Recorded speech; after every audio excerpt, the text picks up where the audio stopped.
Di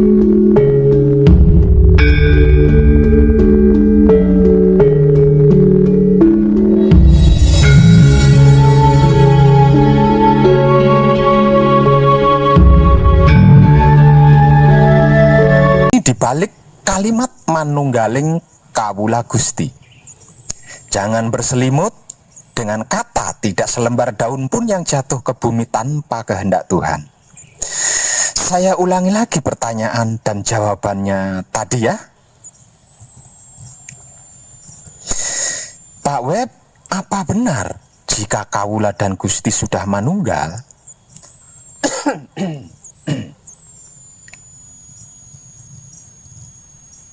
Manusia akan terbebas dari hukum? Pertanyaannya tadi kan begitu toh? Ini pertanyaan spiritual loh. Artinya seseorang yang bertanya seperti ini bisa dipastikan 75%-nya itu sudah mengerti dan memahami proses perjalanan spiritual. Ini dibuat minimal loh ya. Lalu saya menjawabnya, ya benar. Sebab karena jika kawula dan Gusti sudah manunggal, yang artinya hamba dan Tuhan sudah menjadi satu, atau wadah dan isi, atau makhluk dan Tuhan sudah menyatu menjadi satu kesatuan, maka apapun kejadian yang terjadi, Tuhan itu sendiri yang melakukan, bukan makhluk lagi. Ini nih yang tidak boleh diabaikan. Bahwasanya apapun yang dilakukan atau diperbuat oleh Tuhan itu pasti yang terbaik dan terbenar. Mutlak loh ini ya. Sebab karena apapun yang diperbuat atau dilakukan Tuhan adalah membangun, menghidupkan, memelihara, mengindahkan, dan membaikkan serta melestarikan. Bukan merusak, bukan mematikan, bukan menghancurkan, bukan mengotori, dan bukan memburukkan, serta bukan membinasakan. Jadi, Tuhan tidak pernah menciptakan alat penebang pohon untuk digunakan menghabiskan pohon-pohon di hutan agar supaya gunungnya gundul, bukitnya gundul, kemudian tanahnya longsor, terus menimpa rumah di perkampungan dan mengubur hidup-hidup makhluk penghuninya. Juga tidak menciptakan penghancur batu, pelebur timah, pemotong rumput, dan lain-lain. Itu semua ciptaan manusia, bukan Tuhan.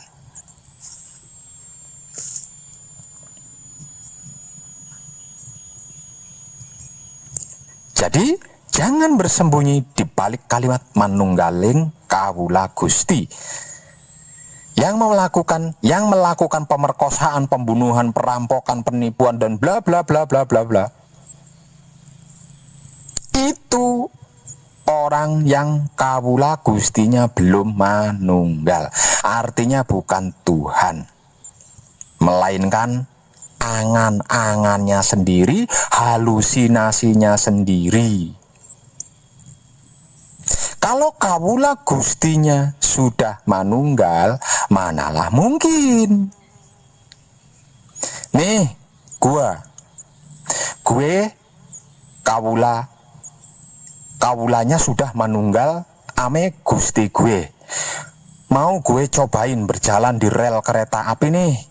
Saksikan ya apa yang akan terjadi.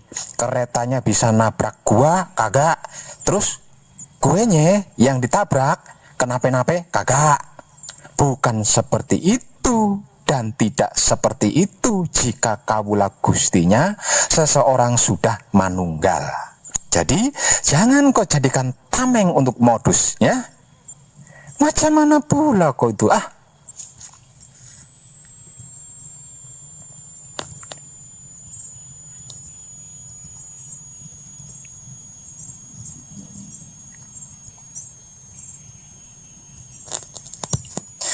Para kadang dinasiku sekalian,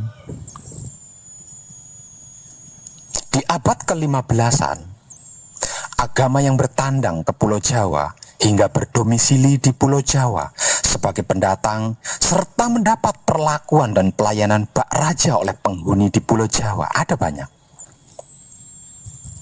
Namun ketika sejarah menguraikan tentang Dangyang Pulau Jawa, yaitu Eyang Buyut Sabda Palon dan Naya Genggong menagih janji, dengan berbagai macam tanda bentuk penagihannya, agama yang paling tersudut adalah agama Islam. Dengan terjadinya perselisihan, pertengkaran, pertikaian, salin hujat, salin hina, salin bully, hingga terbawa ke ujung permasalahan salin membunuh antar sesama umat beragama Islam, dan masih banyak lagi kejadian-kejadian yang jauh dari makna kata Islam hingga akhirnya hancur. Agama Islam ditegaskan akan hancur di Pulau Jawa dan digantikan dengan agama Budi.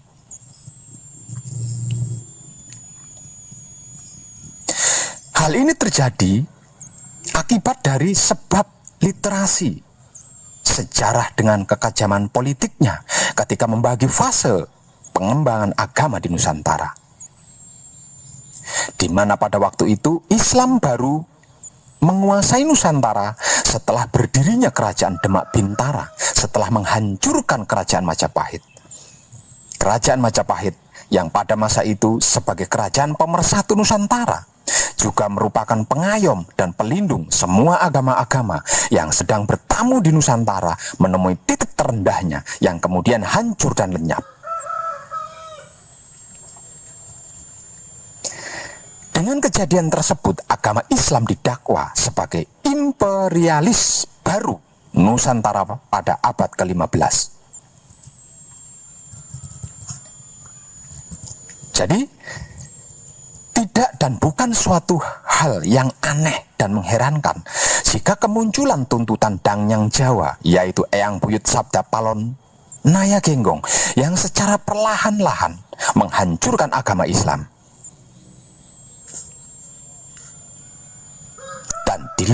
Dan luar biasanya lagi, mereka tidak merasa sedang dihancurkan, sehingganya mereka bisa tetap asik dan enjoy. Satu rumah, satu keluarga, satu agama, saling berselisih, saling bertengkar, saling bertikai, saling hujat, saling hina, saling bully, bahkan saling membunuh pun dilakukannya dengan sukaria.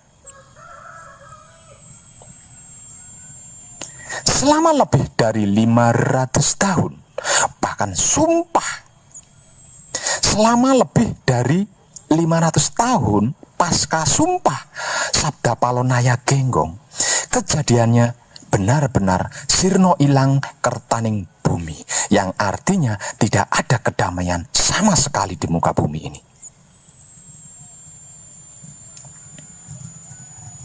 Bahkan agama yang sebagai alat mengenal Tuhan pun tidak dapat berbuat banyak, malah terkadang justru memperkeruh suasana. Coba saja perhatikan di berbagai konflik di dunia ini, semuanya tidak lepas dari yang namanya isu agama.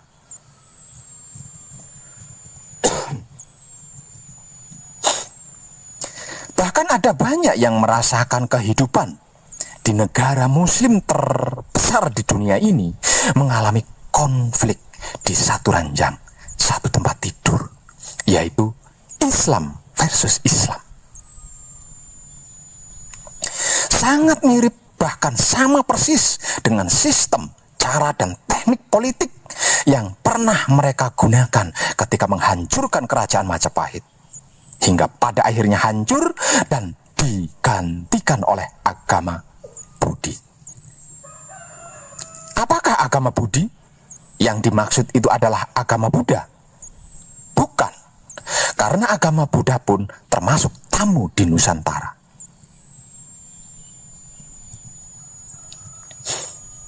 Setelah berhasil berkuasa dan menguasai Nusantara, agama Islam tidak lebih dari hanya sebuah dogma saja.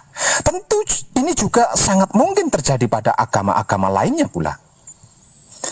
Agama hanya dijadikan oleh para manusia-manusia kuat dan pintar sebagai alat untuk meraih kepuasan dan kekuasaan dunia. Sedangkan orang-orang yang lemah dan bodoh dijadikan sebagai korbannya, bahkan kedibalnya. Namun yang perlu kita ketahui bersama, titik pentingnya adalah tentang hancur. Hancur yang dimaksud oleh Eyang Buyut Sabda Palon Naya Genggong bukanlah hancur punah tak bersisa, karena leluhur kita bukanlah makhluk kejam yang tidak berperi kemanusiaan seperti manusia-manusia pada umumnya yang mengaku ahli agama. Hancur yang dimaksud oleh Eyang Buyut Sabda Palon Naya Genggong adalah seperti ini kurang lebihnya.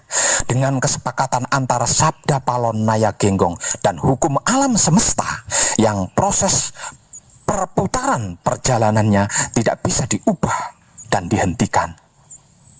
Semua agama, terutama agama Islam yang mengalami kehancuran secara nyata di Nusantara, akan mengalami revolusi spiritual besar-besaran pada dirinya, hingga berhasil kembali kepada kemurniannya semula, seperti yang diajarkan langsung oleh Rasulullah Shallallahu Alaihi Wasallam, yaitu Nabi Muhammad. Sebenarnya, sesungguhnya, sejatinya, semua kehidupan di dunia ini, kecuali agama, itu diciptakan dalam keadaan baik. Jika sampai tidak bisa mendharma baktikan kebaikannya kepada sesama makhluk hidup, maka suka tidak suka, mau tidak mau, percaya atau tidak percaya, akan mengalami revolusi atau evolusi atau reinkarnasi untuk berproses menuju baik. Bukan menjadi baik, tapi menuju baik. Kalau menjadi baik, itu sudah pasti baik. Kalau menuju, kan bisa tepat, bisa juga meleset dari sasaran, kan? Nah, ini yang perlu kita renungkan. Iya, kalau hasilnya lebih baik dari sekarang. Kalau lebih buruk, ayo. Misal di kehidupan sekarang, jadi orang, dievolusi atau direvolusi atau direinkarnasi kehidupan berikutnya menjadi kecebong. Waduh.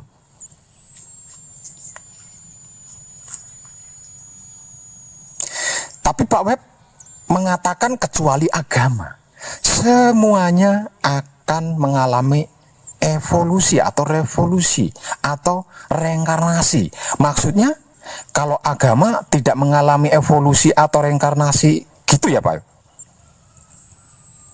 Ya, karena agama bukanlah kehidupan, melainkan alat untuk bertuhan. Tapi tidak kali ini. Ini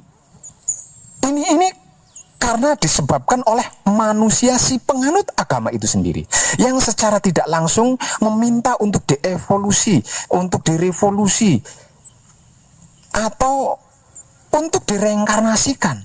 Sehingganya dengan kesepakatan antara Sabda Palon Naya Genggong dan hukum alam semesta yang proses perputaran perjalanannya tidak bisa diubah dan dihentikan, maka semua agama akan mengalami evolusi spiritual atau revolusi spiritual atau reinkarnasi spiritual besar-besaran pada dirinya masing-masing, terutama agama Islam, hingga berhasil kembali kepada kemurnian semula. Kejadian hal inilah yang dimaksud oleh Eyang Buyut Sabda Palon Naya Genggong sebagai agama budi. Agama budi ini tidak hanya akan muncul menggantikan Islam saja, melainkan semua agama dan keyakinan atau kepercayaan adat setempat seperti kejawen kalau di Jawa. Sehingganya agama apapun dan kepercayaan bagaimanapun sudah tidak menjadi penting lagi untuk dipertontonkan dan diperdebatkan kebenarannya. Lantas, apakah agama budi tersebut? Apa itukah yang disebut-sebut sebagai Imam Mahdi, Satria Paningit, atau Ratu Adil? Apapun sebutan nama istilahnya, Bagi wong edan bagu, agama Budi adalah inti saripatinya wahyu pancalaku atau iman, yaitu menebar cinta kasih sayang dat maha suci hidup. Agama Budi adalah ketika semua umatnya menyimpan rapi agama dan kepercayaan atau keyakinannya masing-masing, kemudian bersedia mau menebar cinta kasih sayang dat maha suci hidup pada seluruh makhluk alam semesta raya. Karena cinta kasih sayang dat maha suci hidup tidak butuh pengakuan, tidak butuh jenis kelamin, tidak butuh legalisasi, tidak butuh plat nama dan agama, tidak butuh golongan, organisasi, paguyuban, partai-partai Islam dan umat Islam, perguruan, juga tidak perlu ritual khusus, tempat ibadah khusus, arah kiblat yang khusus, waktu yang khusus, dan lain-lain sebagainya tidak dibutuhkan. Sebab karena cinta kasih sayang dat maha suci hidup adalah puncak inti sari pati klimaknya seluruh kehidupan di dunia ini hingga akhirat jika itu ada.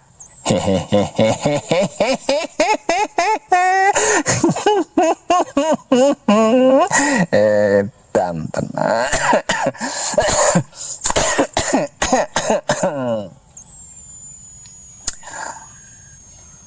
Sadar akan kesadaran hidupnya yang kalau diibaratkan itu bagaikan oksigen dari maha suci yang diinfuskan tanpa henti